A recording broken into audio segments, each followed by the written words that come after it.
¿Te has dado cuenta de que a veces la persona que más te exige y más te critica no es tu jefe ni tu ex, sino la voz que vive dentro de tu propia cabeza?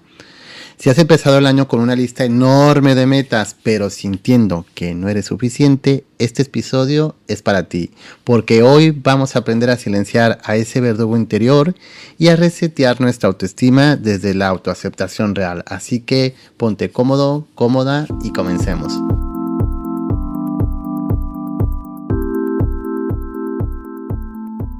Hola, muy buenas, ¿cómo te va? Espero que muy bien. Bienvenida o bienvenido a En Terapia con Julio Bazán. Bien, para empezar hay que tener algo muy claro, que la autoestima no viene de fábrica, o sea, se construye con el tiempo y a través del tiempo. O sea, la construcción de la autoestima comienza de hecho mucho antes de lo que solemos imaginar. Y aunque no existe un interruptor que se encienda de golpe, en la psicología, no, o bueno, varias investigaciones en psicología indican que los cimientos se colocan desde el nacimiento. O sea, desde el momento que nacemos ya comenzamos a desarrollar nuestra autoestima. Incluso algunos autores hablan de una etapa de preautoestima. O sea, que durante la vida intrauterina basada en el estado emocional de la madre. Esto de hecho ya lo mencionaba incluso yo recuerdo en la universidad que había una psicoanalista, Melanie Klein, que su teoría era de las relaciones objetales, o sea, dirigida a lo que era la parte del apego. Y aquí se veía precisamente cómo al momento de cargar incluso al bebé, de ducharlo, de limpiarlo, de cuidarlo, criarlo, esto también va desarrollando lo que es la autoestima, ¿no? O sea, hay etapas en esta parte de la autoestima. O sea, del primer año, que sería el apego, o sea, de los 0 a los 12 meses, por ejemplo, lo que decía, si un bebé llora y sus necesidades son atendidas, pues su cerebro registra como un mensaje de que soy importante y mis necesidades cuentan. Y esto pues crea un apego seguro, pero si pasa todo lo contrario, pues es igual, empieza a creer que no es importante, empieza a tener inseguridades, le genera pues temores, ¿no? Después de ahí, ya de los 2 a los 3 años, es cuando desarrollamos una autonomía. O sea, es cuando queremos ser yo solos, ¿no? Y de hecho lo vemos con los niños, ¿no? Empieza a querer a caminar, empieza a querer a coger sus cosas, a descubrir, a explorar, porque empieza a entender ese niño que está separado de sus padres. Y aquí es donde la autoestima se construye a través de la exploración, o sea, de esa propia búsqueda. Entonces, si se intenta o se le permite, intentar cosas, aunque falle, aunque le salga mal y se celebra su esfuerzo, se desarrolla esa sensación de competencia. O sea, empieza a competir para buscar esa validación pues, de los cuidadores, del padre, de la madre o del cuidador que esté a cargo del niño, ¿no? ¿Para qué? Para protegerse, ya sea de esa crítica en exceso o incluso en esa búsqueda de validación, ¿no? Y ya después pasamos a la siguiente etapa, que es de los 5 a los 6 años, o sea, la comparación consciente. Es ahí cuando ya a esa edad ocurre pues algo muy importante, donde empieza a compararse con los demás. O sea, ese niño de 5 o 6 años ya es cuando empieza a compararse con sus compañeritos de alrededor, porque también ya en esa etapa se inicia pues el preescolar, ir ya al cole. Entonces empieza a mirar, a comparar con los demás, a ver quién es el mejor, a ver quién está más distante, a ver toda esta parte, ¿no? O sea, aquí es cuando el niño necesita sentir que puede producir cosas valoradas por los demás. O sea, búsqueda de validación. Después de ahí ya viene un gran cambio. O sea, ¿y cuál es este gran cambio? Es cuando entramos pues a la adolescencia, ¿no? ¿Y quién no recordará la adolescencia? Yo creo que es la etapa más complicada o intensa por la que pasamos todos, ¿no? Aunque la base se forma en la infancia, la autoestima pues vive una reconstrucción total. O sea, en la adolescencia, mucho de lo que teníamos en la infancia o es para bien o va a ser para mal. O sea, se pasa de la autoestima basada en la aprobación de los padres a la basada en la aprobación de los iguales, o sea, de los amigos y en la identidad propia. Porque empezamos a ser conscientes de que tenemos una propia identidad. Entonces, es el momento en que el joven decide qué partes de su historia de fábrica se queda y cuáles quiere cambiar. Y con esto ya pues entran unos puntos clave muy importantes. Una, que ya vimos que la autoestima es subjetiva y dinámica, o sea, dependemos del espejo social en un principio, durante los primeros años, que no tenemos la capacidad de autocrítica. Entonces, se está formando pues eso, ¿no? De la validación que recibimos o de las críticas constantes que recibimos. Después, otro punto clave es que la respuesta, hay una respuesta al aprendizaje, o sea, la autoestima se alimenta del sentimiento de competencia. A medida que crecemos, pues enfrentamos retos como caminar, hablar, aprobar un examen, resolver un conflicto. O sea, cada vez que superamos un obstáculo, nuestro cerebro registra, soy capaz. Entonces, este registro de logros, ya sean pequeños o grandes, es lo que va, pues, cimentando la confianza, pues, en uno mismo, ¿no?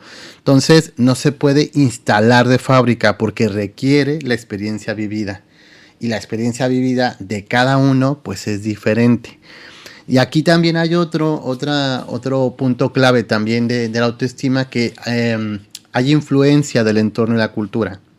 Estamos todos insertos en una sociedad pues que nos propone estándares de éxito, de belleza y de comportamiento. O sea, lo vemos de hecho pues en las redes sociales, más ahora, ¿no? Ahí ya vemos qué es ser una persona exitosa, qué es ser una persona abundante, qué es ser, ¿no? Entonces empezamos a construir nuestra estima al decir qué tanto valor le damos a esos estándares externos frente a nuestros valores internos. Entonces ahí es un trabajo consciente que suele intensificarse en la adolescencia y en la adultez.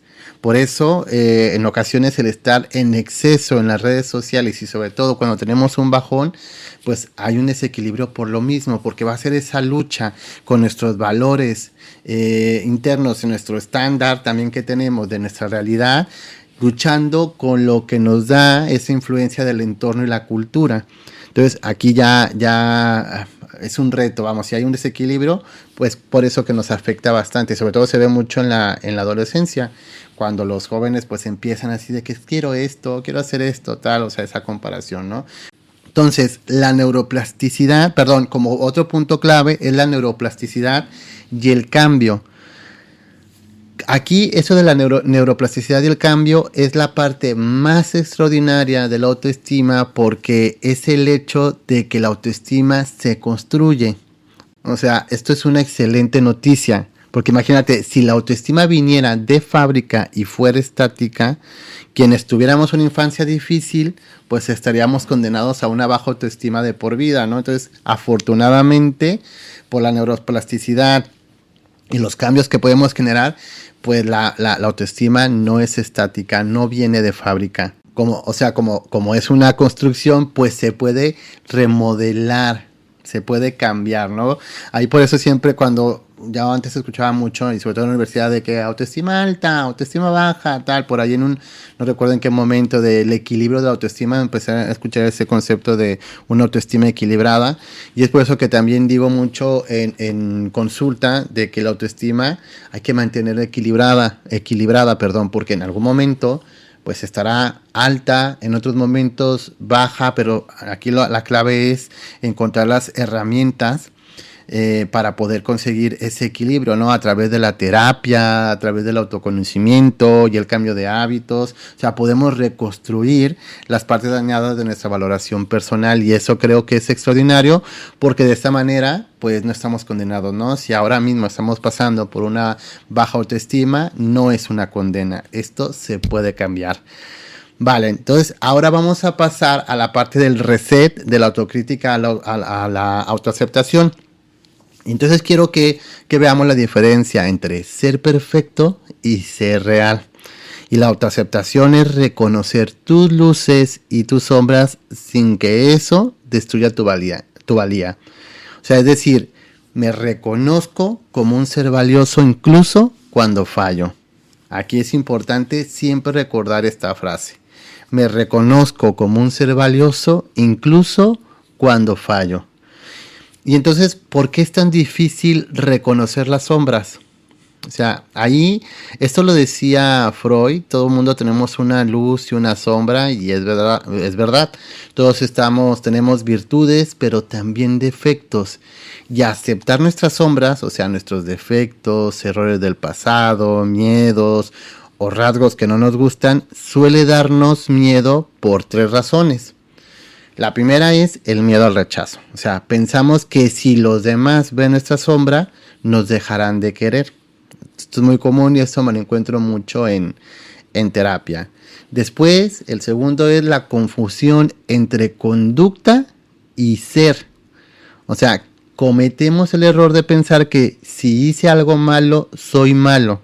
Y la autoaceptación rompe ese vínculo. O sea, hiciste algo mal, pero tu valía como ser humano permanece intacta. Aquí es lo que tiene el poder de la autoaceptación. O sea, el hecho de haber hecho... a ver, ahí que se me fue. O sea, el hecho de haber cometido algo o haber hecho algo malo no te define como una persona mala. El hecho de haber cometido un error no te define como una persona que todo el tiempo comete errores, ¿no? Hay que separar eso, o sea, la confusión entre conducta y ser. O sea, muchas veces, más bien, tu conducta no te define como el ser, como la persona que eres, ¿no? Y hay que tener esa conciencia, autoconciencia de uno mismo para aprender a diferenciar entre conducta y el ser. Y después viene la tiranía del debería. O sea, vivimos intentando encajar en una versión idealizada de nosotros mismos. Y cualquier cosa que se salga de ahí, pues la vemos como una amenaza, ¿no? Comenzamos a crearnos esa imagen idealizada de, no sé, la persona perfecta que debería de ser, el profesional perfecto que debería de ser. Es que mi madre o mi padre dicen que seré exitoso, el mejor si soy de tal manera, o los amigos, o la pareja, o quien sea, ¿no? Y aquí entonces ya entra la paradoja del cambio. O sea, hay una frase, de hecho, del psicólogo Carl Rogers que resume esto a la perfección. Dice así, mira. La curiosa paradoja es que cuando me acepto tal como soy, entonces puedo cambiar. La curiosa paradoja es que cuando me acepto tal como soy, entonces puedo cambiar. ¿Esto por qué? Porque si rechazas tu sombra, gastas toda tu energía escondiéndola o luchando contra ellas. O sea, tratas todo el tiempo de decir, es que tu energía se va o se enfoca en no, es que no se den cuenta que soy así, no, es que voy a dejar de hacer esto porque me voy a ver mal, no, es que si sigo comportándome así seguramente me rechazan o tal, ¿no? O sea, es un desgaste de energía constante, pero si la aceptas tu sombra, dejas de pelear y puedes empezar a transformarlas. O simplemente pues a vivir en paz con ellas, porque al final ya lo aceptas, lo ves. Eres consciente de esos defectos, de esos miedos, de toda esa sombra que todo mundo tenemos. Entonces es siempre importante aprender a aceptar, a conocer y aceptar nuestra sombra, ¿no? Y vamos a ver, entonces aquí ya viendo todo esto, sé que es un poco bastante de tema, pero... vamos a pasar entonces a la siguiente parte, importante también, que van a ser los pilares pues para comenzar a hacer este reset de la autoestima pues este año. Y va a constar de 3 pilares, o sea, 3 pilares importantes que quiero que comiences a trabajar. Uno va a ser pues tu autoconocimiento. Ya vimos por qué es importante conocer pasar por ese proceso de autoconocimiento, o sea, saber quién eres y qué necesitas realmente, y no lo que el mundo espera de ti, sino lo que tú esperas de ti. O sea, aquí uno va a ser consciente en el autoconocimiento, hay que ser consciente de la historia personal. De hecho, mucho en terapia, cuando me llegan por un proceso de autoconocimiento, de proyecto de vida, pues siempre iniciamos por ahí, desde la raíz. O sea, empezamos a observar nuestra historia personal desde el origen. ¿Para qué? Pues para identificar patrones, o sea, qué mensajes recibiste en la infancia, qué heridas han marcado tu forma de protegerte, qué experiencias has tenido a lo largo de tu vida, para poder entender ese origen, el comprender tu historia y dejar de juzgarte pues por esas sombras que a lo mejor llevas arrastrando o cargando desde tu infancia. Y así empiezas a verlas como mecanismo de defensa, pues que en algún momento te sirvieron, pero ahora mismo quieres cambiar. Entonces, somos conscientes primero de la historia personal, después identificamos nuestros valores y el propósito, o sea, comienzas a observar tus valores. Los valores son como una brújula interna que nos indica qué es importante para ti, o sea, la libertad, la honestidad, la justicia, la seguridad, la familia, y que a lo mejor quieres hacer por medio de esos valores también a un lado. O sea, eso nos ayuda. Ay, perdón, me dio tosecita. Esto, o sea, nos ayuda a vivir con congruencia. O sea, gran parte del malestar psicológico que sentimos viene de esa estructura en contra de nuestros valores para complacer a los otros, y por eso empieza esa lucha interna, ¿no? Hay que conocer nuestros valores, o más bien el conocer nuestros valores nos ayuda a tomar decisiones difíciles con mayor seguridad. De hecho, te voy a dejar en la cajita de descripción un enlace para un artículo que tengo en mi blog sobre los valores universales. Ahí podrás observar todos los valores que existen, los valores universales, y comenzar a observar con cuáles te identificas, cuáles los llevas, los pones en práctica en tu vida y cuáles a lo mejor pues no.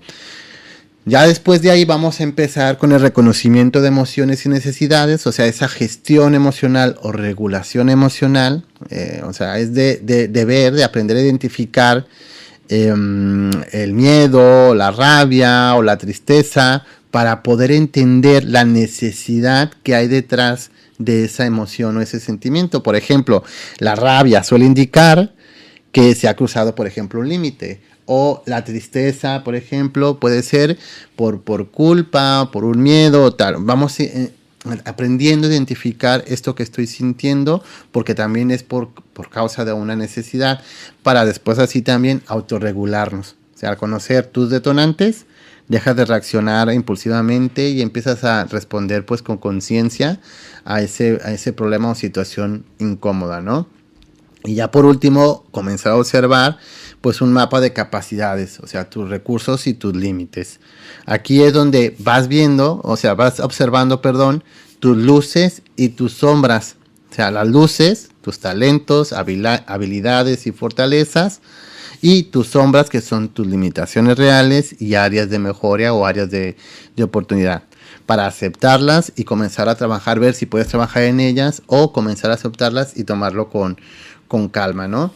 Entonces aquí ya pues empezamos con esta parte del autoconocimiento. De hecho, para pasar por este proceso, si por algo lo ves que no sé, que te abruma o que es complicado, siempre la psicoterapia viene bien, porque se puede ir siguiendo pues un proceso, un esquema para conseguir pasar por todo esto, ¿no?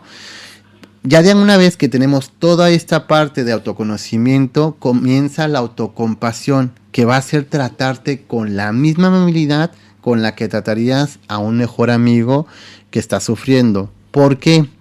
¿Por qué es importante la autocompasión? Porque al momento de ver toda nuestra historia, todo lo que sentimos, lo bueno y lo malo, vamos a tener que aprender a no juzgarnos, a ser autocompasivos, a mirarnos con amor, con respeto, con paciencia, con tolerancia. Tú imagina que es como que si tienes a tu mejor amigo o mejor amiga o alguien a quien superadoras, quieres mucho, y empieza a darse cuenta esa persona de pues estos fallos, estos defectos, estas sombras que existen en su vida. Pues yo, por ejemplo, a un amigo o a una amiga que viene triste porque a lo mejor cometió un error, pero se siente arrepentido o arrepentida, pues casi siempre lo que uno hace es consolar a esa persona, ¿no? De ánimo, no pasa nada, todo va a estar bien, simplemente fue una circunstancia, eso no te define, tómalo con calma, tranquilo, tranquila, estoy aquí para ayudarte. O sea, hay una autocompasión, hay una compasión con esa persona. Entonces, aquí es aprender de que así como somos compasivos con los demás, hay que ser autocompasivos con uno mismo, ¿no? Y después a esta parte de la autocompasión, pues comenzamos ahora sí a ser autorresponsables. O sea, tú eres responsable de cómo eliges responder a lo que te ocurre hoy. O sea, Aquí en esto de la autorresponsabilidad se suele decir que no somos responsables de lo que nos pasó, especialmente en lo que es la infancia o mucho antes, ¿no? Y eso es verdad, no somos responsables. ¿Por qué? Porque dependemos de los cuidadores o la gente que está a nuestro alrededor en la infancia. Pero sí somos absolutamente responsables de lo que hacemos con eso hoy. O sea, hoy como adultos soy responsable. No podemos echar la culpa ni a papá, ni a mamá, ni al tío, la tía, el primo, la prima, ni a todo el mundo, ¿no? Porque sí que es verdad que existen momentos que a lo mejor quisiéramos decir es que es culpa de todo el mundo, pero yo no tengo la culpa y no es así. O sea, ahora, hoy mismo, hoy por hoy, eres responsable de lo que haces con eso, con todo lo que te esté pasando hoy. Entonces, aquí hay 3 claves para entender este pilar de la autorresponsabilidad. Siempre viene responsabilidad, o sea, como número 1 viene responsabilidad versus culpa. Y es importante aprender a no confundirlas, ¿no? Porque esto de la responsabilidad versus culpa, o sea, la culpa mira al pasado, o sea, busca castigo y paraliza. Empezamos ahí a escudriñar bastante, ¿no? De que si esto, que el otro, y me engancho a lo mejor a ese recuerdo del pasado, a ese evento, ese momento, que nos genera, pues, culpa, ¿no? Y la responsabilidad mira al presente y al futuro, o sea, busca soluciones y moviliza.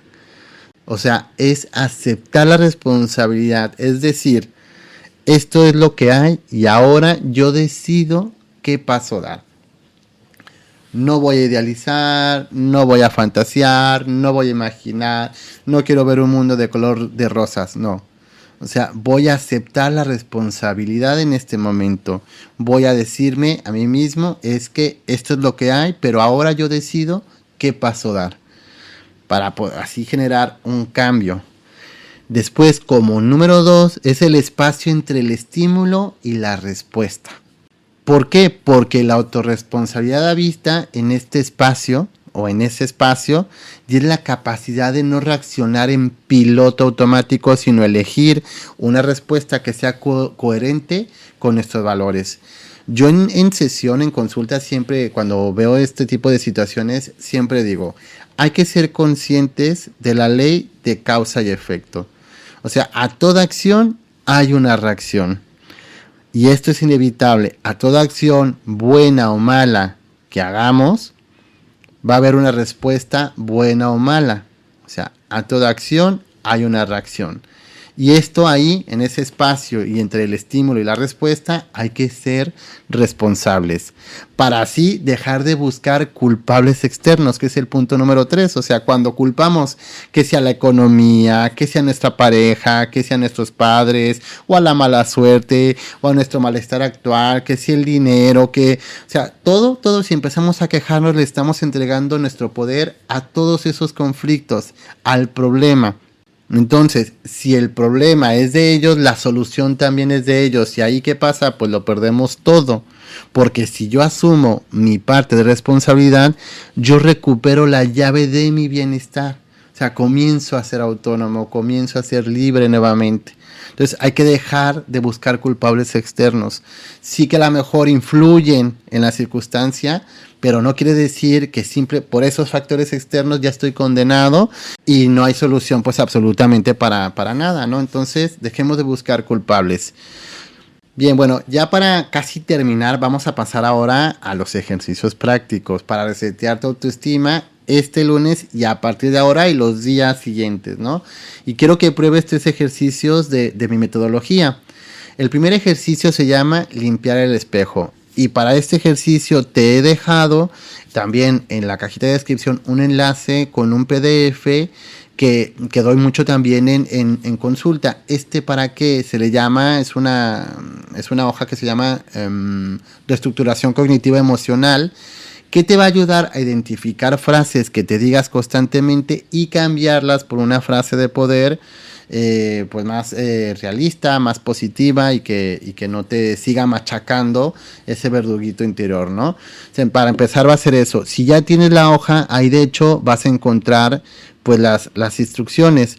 O sea, es muy sencilla. Viene una breve explicación al inicio y vas a ver en esa hojita una tabla con unas columnas donde vas a tener que registrar lo que es la fecha y hora, lo que es la situación, la emoción que estás sintiendo, la intensidad de esa emoción, el pensamiento automático que se viene en ese momento, para después buscar un pensamiento alternativo y observar el cambio de la emoción de una escala del 0 al 10 que ha cambiado, ¿no? Por ejemplo, ahí dentro de la hoja, en esa tablita, vienen algunos ejemplos. O sea, primero pones la fecha y hora. O sea, ahí, por ejemplo, puse este ejemplo. Fecha y hora, el 14 de junio del 2024 a las 10 a.m. Esta persona pone situación, reunión de trabajo, el jefe criticó mi propuesta. En la siguiente columna, emoción sentida. ¿Qué emoción siente esta persona? Pues tristeza. De la intensidad de la emoción del 0 a 10, ¿qué tanta intensidad siente con esta emoción de tristeza? Pone un 8. Entonces, el pensamiento automático que esta persona fue consciente lo registra como soy un fracaso y nunca hago nada bien. Ahí ya está ese pensamiento automático. Y aquí el reto, uno de los retos de este registro va a ser que hay que desafiar ese pensamiento automático. Hay que buscar un pensamiento alternativo. Y aquí esta persona, por ejemplo, puso, todos cometen errores y esta es una oportunidad para aprender y mejorar. O sea, pasó de soy un fracaso y nunca hago nada bien a todos cometen errores y esta es una oportunidad para aprender y mejorar. Para ver ahí después el cambio en la emoción. O sea, del 0 a 10, ¿qué siente? Y pone que de ese 8 que sentía en un principio de esa tristeza, ahora lo siente a un 4. O sea, bajó la intensidad, ¿no? Ese ejercicio es un registro... ese ejercicio es un ejercicio de la reestructuración cognitiva emocional y que es una técnica, como te decía, muy utilizada en la terapia cognitivo-conductual, que es uno de mis enfoques, o sea, cognitivo-conductual y humanista. Por eso lo utilizo mucho en terapia, ¿no? Y tiene muy buenos resultados. Así que te voy a dejar esta hojita en la descripción. La tienes, lo vas checando y lo puedes llevar ya sea en tu cuadernillo o en el móvil y ponerlo en práctica, ¿no? Esto va a ser de trabajarlo durante toda la semana, de que registres esa fecha, esa situación, esa emoción, ese pensamiento que tienes para buscar esos pensamientos alternativos y comenzar a cambiar la percepción de esa emoción, reducirla, no bajarla. Bueno, ese es el primer ejercicio para esta semana. El segundo que quiero que hagas es el no liberador. O sea, que este año lo empieces diciendo no a un compromiso que te agote. O sea, cada vez que dices no a algo que no quieres, es como si dijeras sí a ti mismo. Entonces va a ser importante de que aprendas a decir el no liberador. Y aquí fíjate, este no liberador es una de las herramientas máximas de autorresponsabilidad, porque decir no a los demás suele ser decirse sí a uno mismo, pero nos cuesta muchísimo porque tenemos el conflicto al rechazo y tenemos el conflicto, la culpa también. O sea, empieza ahí de que es que claro, si le hago sentir mal, si no le sienta bien y tal. O sea, se pasa mal al principio, ¿no? Por eso te voy a dejar aquí unas pautas prácticas para que comiences a ejecutar ese no, o sea, con firmeza y sin culpa. Y la técnica que vamos a utilizar para decir no se llama el no sándwich. O sea, que es una asertividad suave. De hecho, este del no sándwich también por ahí lo tengo en una guía en mi página web, que es un ebook que hice sobre también aprendiendo a poner límites. Entonces, esta técnica pues es de asertividad, pero una asertividad suave para que no sea tan dura, porque hay que recordar que la asertividad debe de ser directa, clara, honesta, pero respetuosa. Entonces, aquí vamos a poner como por capas. Incluso puedes comenzar a escribir guiones. Antes de hablar con esa persona o para aprender a decir no, vas escribiendo los guiones y ese guión debe de estar, o ese parrafito, o eso que quieres decir a la persona, lo vas a dividir en capas, en 3 capas. O sea, la capa 1 que va a ser la positiva, la capa 2 que va a ser el no y la capa 3 que va a ser el cierre. Por ejemplo, pongamos que una persona te invita a un proyecto y te dice, oye, ¿sabes qué? Me gustaría que estuvieras en este proyecto, te espero la próxima semana, tal, y a ti no te apetece de nada. Entonces, en la capa 1, en la positiva, puedes comenzar con un, ¿sabes qué? Gracias por pensar en mí para este proyecto. Y luego vamos a pasar a la capa 2, el no. O sea, el no que va a ser de forma clara y sin dar excesivas explicaciones. Gracias por pensar en mí para este proyecto, pero sin embargo en este momento no puedo comprometerme. O sea, aquí ya está la capa 2, capa 1 positiva, le agradeces, capa no, le dices que no, y en la capa 3, que va a ser la de cierre, va a ser un deseo positivo o una alternativa opcional. O sea, por ejemplo, decirle, no sé, espero que salga genial con el resto del equipo. Entonces, ¿qué va a ser? Positivo, el no y el cierre.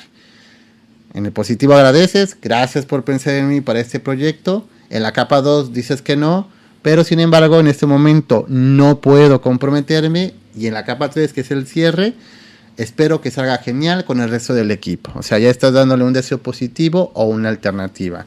Otro punto importante de esto de decir no es que no des demasiadas explicaciones. Cuando explicamos demasiado se siente como una disculpa y da pie a que la otra persona